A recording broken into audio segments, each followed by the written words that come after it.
Hey guys, welcome back to my channel. My name is Elle and today I'm going to be doing my May wrap up. So in May, I read 8 books because May was absolutely insane. I was so freaking busy. I just didn't have time to sit down and read. So hopefully June will be better, but I just feel depressed about May because it was just so busy and it just flew by so fast because I am going to be out of town for most of the summer and then I'm moving at the end of the summer. So it is just super hectic and crazy. So I just listened to a lot of audiobooks, only read a couple or maybe just one physically, but I did have some really great romances that I read this month, so let's get right into this video. The first book I read was King of Sloth by Anna Huang. This is a billionaire, kind of hate to love, grumpy sunshine romance. So the hero is a billionaire and he is the sunshiny one, and the heroine is his PR publicist.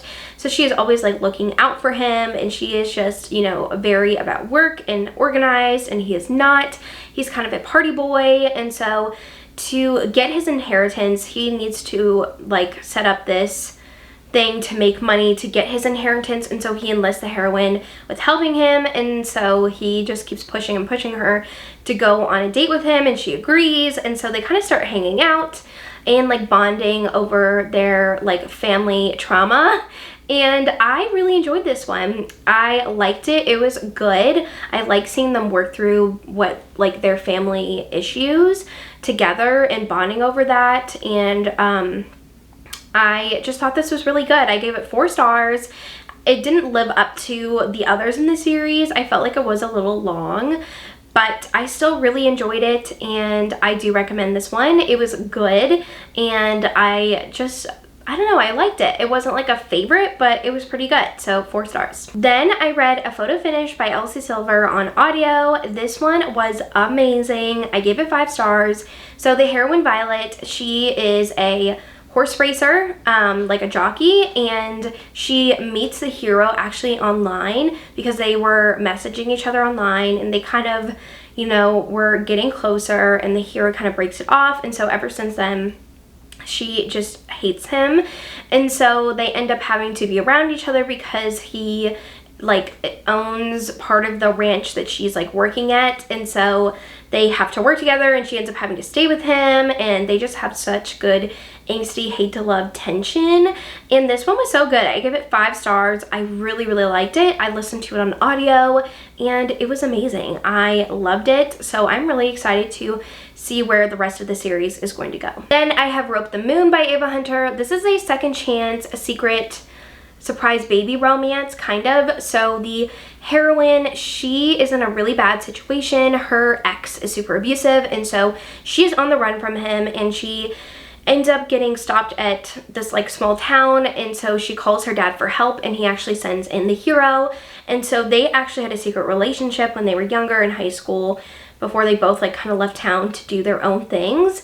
And so he goes and saves her and brings her back to the small town they grew up in, and she is pregnant with another man's baby. And so they are kind of regrouping and figuring out her life, and they both still have feelings for each other, but she is dealing with a lot of stuff of does she, she wants the baby, but she's really struggling with how can she be a mother to this man's baby who was a horrible monster of a person. So she really has to come to grips with that. And I also love seeing the hero dive head first. Well, at first he was I don't know if I can love this baby, but then he realizes this is a part of her, not him, and I love that so much. And how he was just I am going to be a dad to your baby, and this is my baby too, and I love that. And there were some suspense elements with this one towards the end that was really fun, and I love this one. I give it 4 stars. It wasn't an absolute favorite, but it was really good and a really high 4 stars. Then I read A Week to Be Wicked by Tessa Dare. This one was so good. I listened to it on audio. It is a historical romance.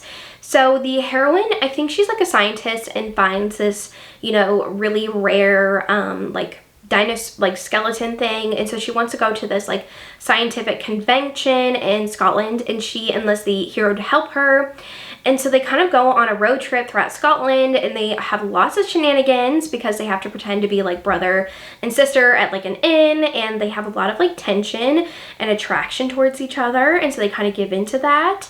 And the hero is also afraid of like carriages, so that was an interesting element on their road trip, but they really had to grapple with their feelings for each other, and that they really wanted to be with each other at the end of their week of traveling together. And it was really good. I gave this one 5 stars. I just found it absolutely hilarious, like, you know, them having to travel together, and they had lots of like shenanigans of like them, you know, almost getting like robbed, and just a lot of like fun aspects of the story that I loved. And I loved that the heroine was a scientist. I thought that was really cool. So this was really good. 5 stars. Then I read Skies Over Caledonia by Samantha Young. I listened to this one on audio. So this is kind of a like if we could, like a what if kind of thing, because the hero and heroine were almost a thing years ago, but then he kind of pushed her off and was like, no, like, you're too young for me. So now it is years later, and the heroine is visiting her sister in Scotland, and she realizes that if she leaves Scotland,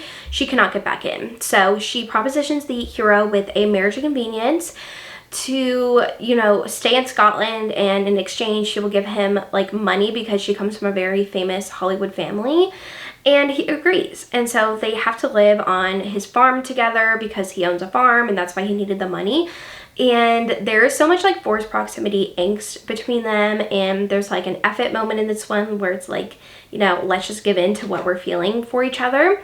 And there was so much like angsty tension, which I loved. There was lots of my wife moments, which I loved. This one was so good, and I loved seeing the heroine work through her you know, trauma from her family, because she kind of had a rebellious streak as a child, but there was a reason for that. And I just really love this one. I love seeing all of the characters from the previous books happy in their relationships. This one was so good. 5 stars. Then I read Fragile Sanctuary by Catherine Cowles. This is her newest release. I absolutely adore this one. So the heroine, she lost her family in a fire years ago, and so now in the present time she's trying to remodel her familial home, and the hero is actually working on the house. And he was an ex-FBI agent profiler, and he has a lot of trauma from his job and his past. And so they kind of meet, and it's grumpy sunshine. He is the grump, she is very sunshiny, and he just has such big walls up, and she really, you know, cracks them down, and it's just like opens him up. And I just love seeing him open up to her, and they both have a lot of trauma from their past.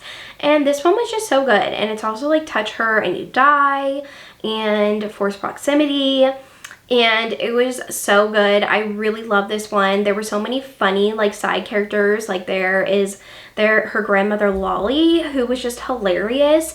And I love the found family aspect of this one, because she did lose her family, so she you know, has this beautiful foster family, like with her best friend's mom. Like she has taken in a lot of kids, and so there's that found family aspect, and there was some suspense with what happened with those fires, and I really love this one. I give it 5 stars. It was so freaking good. Then I listened to The Dixon Rule on audio by Elle Kennedy.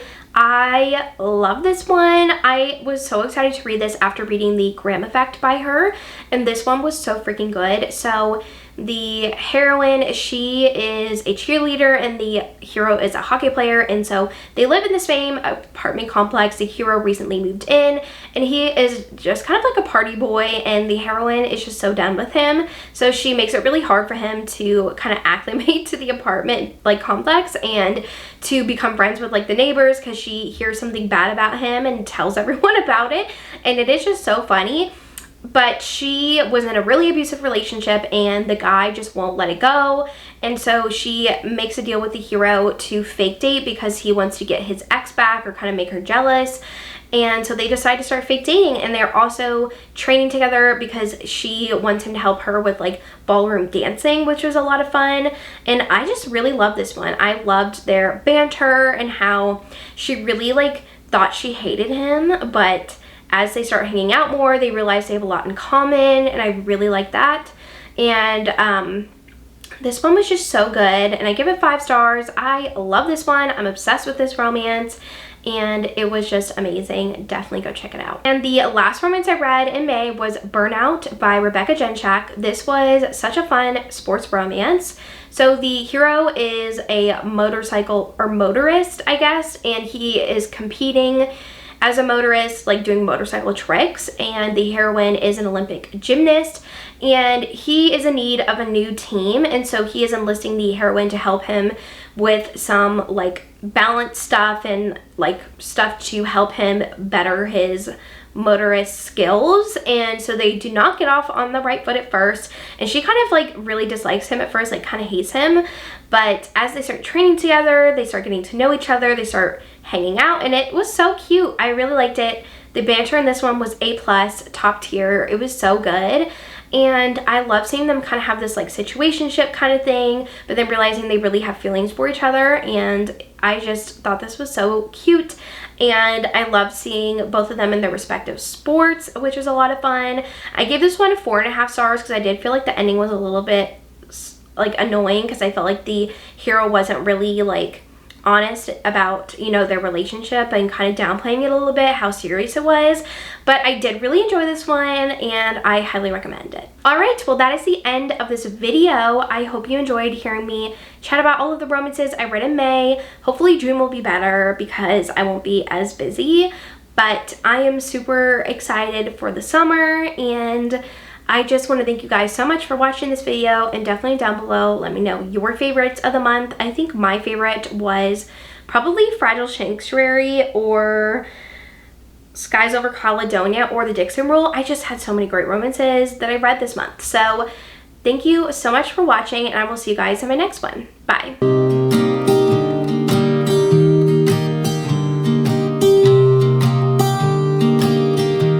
I was never the one to write up a song for just anyone.